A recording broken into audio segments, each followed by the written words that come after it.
Welcome back to Stockteller. If you've been watching the energy markets, you know the narrative. The world is embracing nuclear power again. From Microsoft powering AI data centers with nuclear, 2 nations pledging to triple capacity, the demand for uranium is skyrocketing. But here's the problem that Wall Street often ignores. Getting uranium out of the ground is incredibly hard. Most of the world's high-grade uranium is trapped in one place, the Athabasca Basin in northern Saskatchewan. The grades here are legendary, up to 100 times richer than the rest of the world. But the geology is a nightmare. The rock is often waterlogged, unstable, and located hundreds of meters deep.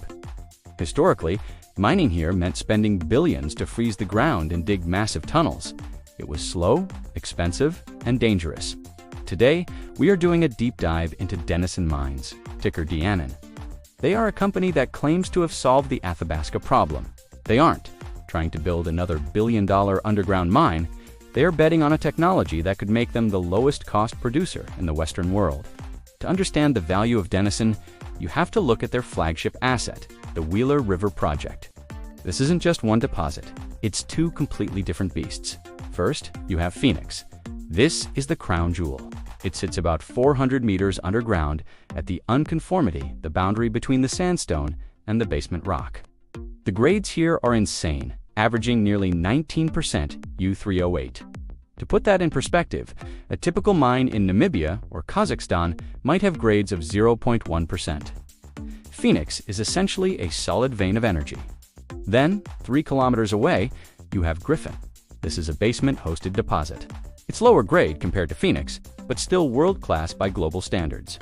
It represents the long-term optionality for the company. But the immediate story, and the reason the stock is so watched, is Phoenix. Denison realized that because Phoenix is so high-grade and sits in permeable sandstone, they didn't need to dig tunnels to get to it. They could use chemistry instead. This brings us to their secret weapon, In-Situ recovery, or ISR. ISR is standard in places like Kazakhstan, but it has never been done successfully in the Athabasca Basin. The concept is elegant. You drill a pattern of wells injectors and producers. You pump a mining solution down. It dissolves the uranium, and you pump it back up.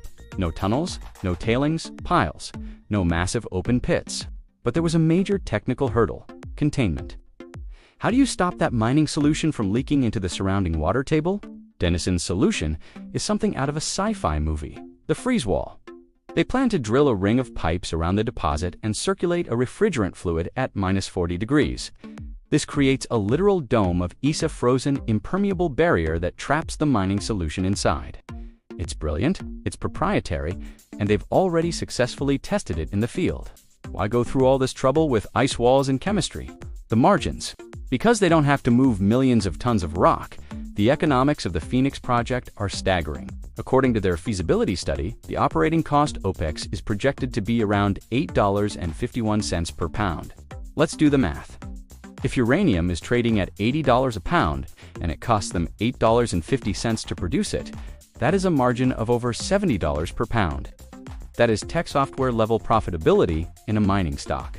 The study projected a net present value NPV of nearly 1.6 billion Canadian dollars for the project.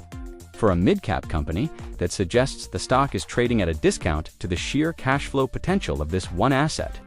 And that doesn't even count the Griffin deposit or their other exploration claims. Of course, if it were easy, the stock would already be $10. There are risks. First, regulatory risk. Even with great tech, you need permission. However, on December 1st, 2025, Denison cleared a massive hurdle by signing the Nuhenéné Benefit Agreement with local First Nations. This secures the social license to operate, which is often the hardest part of building a mine in Canada. Second, execution risk. The freeze wall works in tests, but doing it at commercial scale is different. Any leak or technical failure would be a disaster for the stock. But if they pull it off, Denison transforms from a developer into a cash-gushing producer, just as the world enters a structural uranium deficit. Denison Mines offers a unique setup, the highest grades in the world. Combined with a novel technology that could deliver the lowest costs, it is a bet on execution and a bet on the nuclear renaissance. Is DNN in your portfolio? Or do you prefer the safety of the bigger players like Chemico? Let me know in the comments. If you enjoyed this deep dive, Help us out by hitting the like button and checking out our Ko-Fi link in the description. Remember, this is not financial advice.